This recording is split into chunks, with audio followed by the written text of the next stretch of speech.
Good morning fourth class. आज मैं आपको आपके वर्क की रिवीजन स्टार्ट करने जा रही हूँ। जो बच्चे ऐसे हैं जिन्होंने अभी तक कोई भी वर्क नहीं किया शुरू से, और जिन बच्चों ने अभी तक बुक भी नहीं खरीदी है, फर्स्ट इन्फॉर्मेशन उन बच्चों के लिए है कि आप अपनी बुक्स ले लें जल्दी से जल्दी। 1 वीक का टाइम आप लोगों के पास है। उसके बाद स्कूल से सारी बुक्स वापस भेज दी जाएंगी और मार्केट में भी आपको शायद नहीं मिल पाएंगी बुक, क्योंकि सभी बुक सेलर वापस करने के लिए बोल रहे हैं बुक। ठीक है, तो आप अपनी बुक्स लें। और जो भी वर्क आपका रह गया है, कुछ बच्चों की बार बार ये शिकायत आ रही है ना कि मैम हमारा लेसन 1 छूट गया है, 2 छूट गया है, तो कैसे करें उनके लिए। इसीलिए ये रिवीज़न वर्क चला है। जो बच्चे शुरू से अपना वर्क कर रहे हैं बहुत अच्छे से, उनकी रिवीज़न हो जाएगी। और जो बच्चे जिन्होंने अब तक कुछ किया ही नहीं है, वो इस वर्क को शुरू से करना स्टार्ट कर दें, क्योंकि नेक्स्ट मंथ आपके एग्ज़ाम है। आपको ये वर्क फिर से हम नहीं दे पाएंगे। ओके। और जो रिवीज़न कर रहे हैं उनको जहाँ प्रॉब्लम थी वो प्रॉब्लम दूर हो जाएगी, उनकी याद करने का वर्क हो जाएगा। लेकिन जो बच्चे किसी भी कारण से, फ़ोन की समस्या है या कहीं बाहर थे आप लोग, तो आप इस वर्क को बेटा ज़रूर करें, क्योंकि ये सेकंड आपको चांस मिला है। इसके बाद आपको कोई चांस नहीं मिलेगा। अब हम स्टार्ट करते हैं lesson number 1, a giant in the ocean.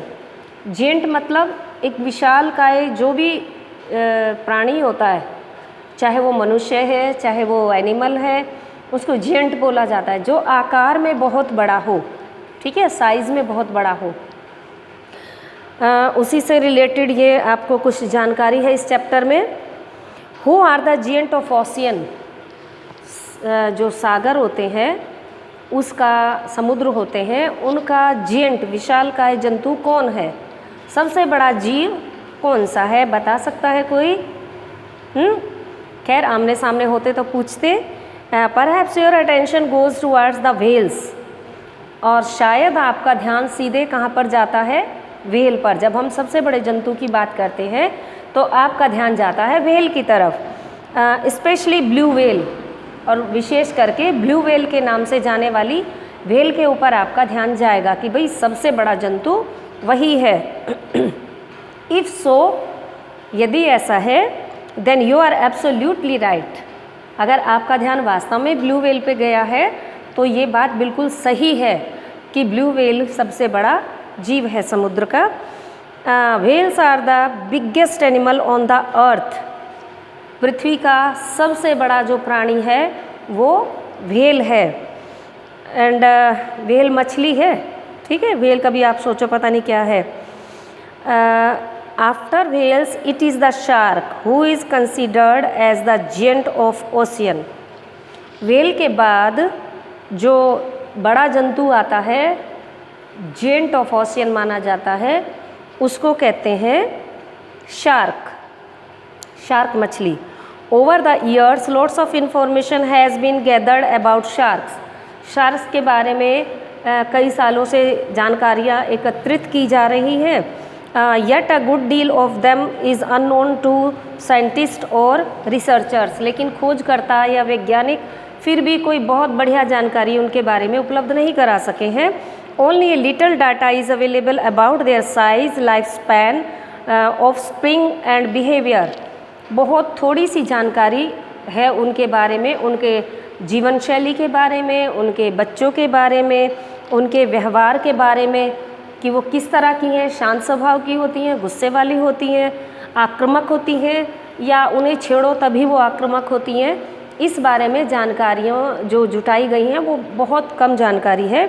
We do not know why do shark attack to on human beings. हमें नहीं पता कि मनुष्यों पर, जो समुद्र में लोग जाते हैं स्विमिंग के लिए जाए या रिसर्चर जाते हैं नीचे समुद्र में, वो ह्यूमन बीइंग पे अटैक क्यों करती हैं, उनसे डरती हैं या उन्हें पसंद है ह्यूमन बीइंग, ये जानकारी अभी हमारे पास नहीं है। Do they kill or eat human beings or just bite and split out a half dead victim? क्या वो मार देती हैं या खा जाती हैं ह्यूमन बीइंग को, या केवल उसको काट कर वापस चली जाती है? उसको हाफ डेड यानी अधमरा करके प्राणी को वो वापस चली जाती हैं। अभी इस बारे में कोई जानकारी नहीं, वो उनको खाती हैं या जान से मार देती हैं या अधमरा करके काट करके छोड़ के चली जाती हैं। These are the question that are asked frequently, यही वो क्वेश्चन है जो बड़ी तेज़ी से दिमाग में हमारे आते हैं, पूछे गए हैं। For centuries it was believed that shark ate people, especially swimmers, divers, etc. by choice। ये बहुत शताब्दी पहले, मतलब शताब्दियों पहले ये माना जाता था कि शार्क क्या करती है, किनको ऊपर अटैक करती है, कि स्विमर्स जो तैराक होते हैं, डाइवर्स जो डाई मारते हैं उसमें अंदर जाते हैं समुद्र में खोज करने के लिए, गोताखोर, उनके ऊपर जो अटैक करती है वो अपनी चॉइस के अकॉर्डिंग करती है, अपनी पसंद के अकॉर्डिंग करती है। Now it is believe that the previous belief was myth, वो माइथ था, जो पहला जो विश्वास लोग करते थे कि वो अपनी चॉइस से स्विमर्स पर उनके ऊपर अटैक करती है, जो शिकार पसंद आए उसी पे करेगी। लेकिन अब ये देखा गया है कि ये माइथ होता है फॉल्स, झूठा आइडिया है, ये इस बात गलत साबित हो गई है। Almost all the attacks are accidental, जितने भी अटैक हुए हैं वो एक्सीडेंटली हुए हैं, दुर्घटनावश हुए हैं, ठीक है, जानबूझ के नहीं हुए, जैसे बाय चॉइस नहीं किया उसने अटैक, एक्सीडेंटली हुए हैं। They attack human being as their normal prey like any fish, वे ह्यूमन बींग पर जो अटैक करती हैं नॉर्मल फिश की तरह शिकार के लिए वो अटैक करती हैं, जैसे अपना भोजन उन्हें ढूंढना और उसके ऊपर वो अटैक कर देंगी simply. Earlier it was believe that if a shark gets smell और sees the blood it launched a massive attack leaving the victims dead. ये भी था पहले विश्वास कि अगर उसे शार्क को स्मेल आ जाती है या वो ब्लड को देख लेती है तो वो मैसिव, मतलब भरपूर मात्रा में, पूरी तरह से काफ़ी बड़ी भीड़ के रूप में वो उनके ऊपर क्या करती है, कई सारी शार्क एक साथ हमला कर देती है। गंध के आधार पर ये माना जाता था, ठीक है। But this claim has also been proved wrong, लेकिन ये जो बिलीव था, ये जो विश्वास था, ये भी गलत साबित हुआ। Rather it has been found that almost 75% of shark bite victim survive. वो जो सर्वाइव होता है, जो झेलने वाला होता है व्यक्ति, विक्टिम्स जिसको घायल करते हैं, जिसका वो शिकार करती हैं, वो शार्क उनको बाइट करती है, काटती है। आफ्टर अटैकिंग और biting perhaps they sense that these animals are not suitable food for them. After attacking, उसके ऊपर आक्रमण करने के बाद या उसे काटने के बाद शायद उनको तब ये ज्ञान होता है, सेंस यानी उनकी नॉलेज उनको तभी हो पाती है कि ये व्यक्ति या ये एनिमल जो है उनके खाने के लिए सूटेबल है या नहीं, खाने के योग्य है या नहीं। यानी उसको बाइट करती हैं, काटती हैं, तब उन्हें उस टेस्ट के द्वारा पता चलता है कि वो ये खाना उनके लायक है या नहीं। Modern studies have revealed that sharks are not villains but victims. इसमें ये जाना जा रहा है कि ये जो है, जो शार्क है, जो आधुनिक स्टडी है उसके अनुसार, बल्कि ये खुद विक्टिम है, ठीक है, खुद ये परेशान है बेचारी। The merciless killing of sharks for centuries has dragged them to the edge of the extinction. जो मर्सीलेस, जो क्रूल शार्क थी, वो शायद विलुप्त हो गई हैं, अपने आप को मतलब कंप्लीटली डिसअपीयर हो चुकी हैं। Today their number has been declined around the hundreds only, कि ये जाता है कि उनका जो डिक्लाइन होता है, पतन हो जाना, इस प्रजाति का पतन हो चुका है। The so called killers have been killed for the greed, मतलब लालच की वजह से बजाय ये किसी का शिकार करें, उल्टा इनका शिकार हो गया, लोग इनका शिकार करते हैं और इनकी संख्या काफ़ी कम हो गई है। लालचवश इसके जो पार्ट्स हैं वो काम आते होंगे लोगों के, किसी भी काम में यूज़ होता होगा। जो लोग बिजनेस करते हैं फिशेस का उनको पता होगा। तो इनका शिकार उल्टा इन्हीं का शिकार होता है। कहते हैं शार्क शिकार करती है मनुष्य का, लेकिन ये पाया जाता है मॉडर्न स्टडी में कि उल्टा इन्हीं का शिकार हुआ है। Until recent time there has been a public hue and cry to save the surviving sharks what we had for whales। ठीक है, रिसेंट टाइम, अब आज के समय में ये देखा है कि पब्लिक ये कह रही है सेव द सर्वाइविंग शार्क, जो शार्क की प्रजाति विलुप्त होती जा रही है उसको सेव करिए, बचाइए, वरना ये ख़त्म हो जाएंगी। Unlike whales and dolphins, sharks are not cute.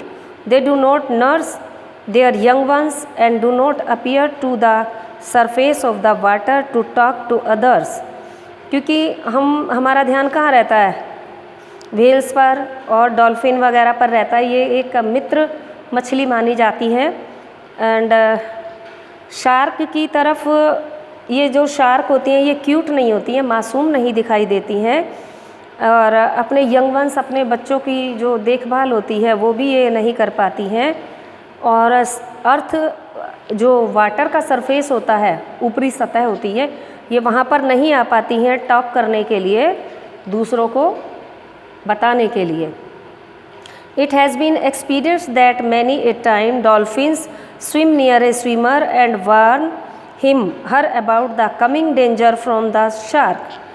ये अनुभव किया गया है कि जो डॉल्फिन्स होती हैं वो स्विमर्स के आसपास तैरती हैं और उसको वो वार्न करती हैं, उसको चेतावनी देती हैं, चाहे वो पुरुष है चाहे महिला है, कि उसके आसपास शार्क का खतरा है।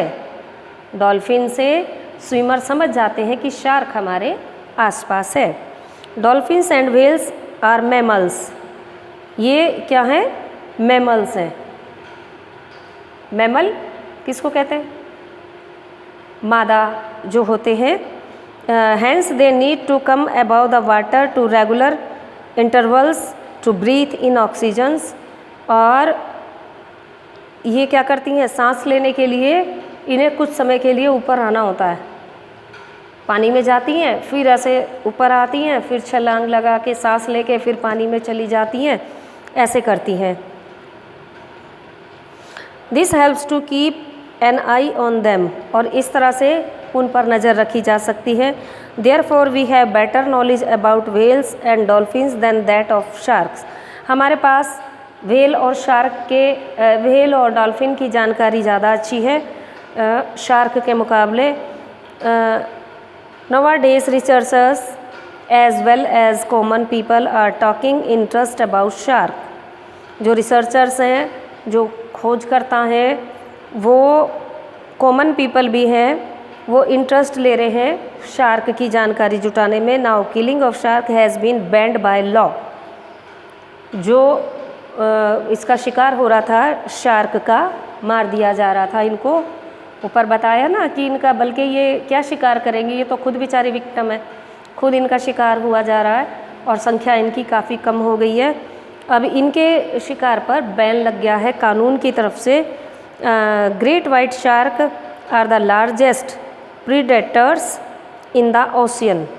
जो बड़ी वाइट कलर की शार्क होती है वो समुद्र का सबसे बड़ा दरिंदा हम कह सकते हैं, राक्षस कह सकते हैं। दरिंदा यानी जो दूसरों को कष्ट दे, दूसरों को मर्सीलेसली मार दे। They have only a few natural enemies and they are immune to almost all the known disease in the world. They have only a few natural enemies. ये उनके कुछ ही प्राकृतिक दुश्मन होते हैं और वो इम्यून होता है all the non disease in the world. और वर्ल्ड में जितनी बीमारियां जानी जाती हैं ये उससे क्या होती हैं? फ्री, सेफ होती हैं। Though we are afraid of its size and sharp teeth. और हमें इसके किससे डर लगता है? तेज दांतों से, नुकीले दांतों से। And old saying tells that a swimmer has a great chance of being struck by lightning than being killed by a shark। हाँ जी, ये जो हमारी पुरानी जो कहावत है, पुराने लोग बताते हैं कि जो स्विमर्स होते हैं उनको जो हिट होता है has a great chance of being struck by lightning than being killed by a shark. Shark के द्वारा मारे जाने के बाद एक ये ग्रेट स्ट्रक है, हिट है, ठीक है, जो कि इस व्हेल के द्वारा मारे गए स्विमर्स हैं उनके लिए। All over the world many more people die of snake bites, falling of ladders, crossing roads, being attacked by tigers than from shark attack.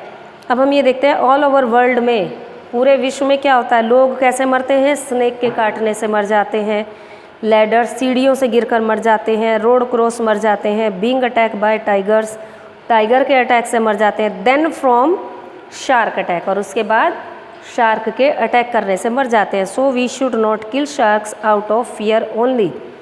हमें शार्क को मारना नहीं चाहिए, उनसे डरना चाहिए, क्योंकि शार्क के पास पहुंचने वाले लोग इतने नहीं हैं जितने वैसे ही मर जाते हैं। तो शार्क से हमें डरना तो चाहिए, उससे बचाव करना चाहिए, लेकिन हमें शार्क को मारना नहीं चाहिए। इसके क्वेश्चन आंसर वैसे तो पहले आपको सेंड हो चुके हैं, एक बार फिर से सेंड कर दिए जाएंगे उन बच्चों के लिए जिन्होंने अभी तक कोई वर्क नहीं किया है, और जिनका पहले वर्क हो चुका है वो इसे दोबारा ना करें, बार बार ये ना पूछें मैम हमें भी करना है, हमें भी करना है, ऐसे क्वेश्चंस ना करें।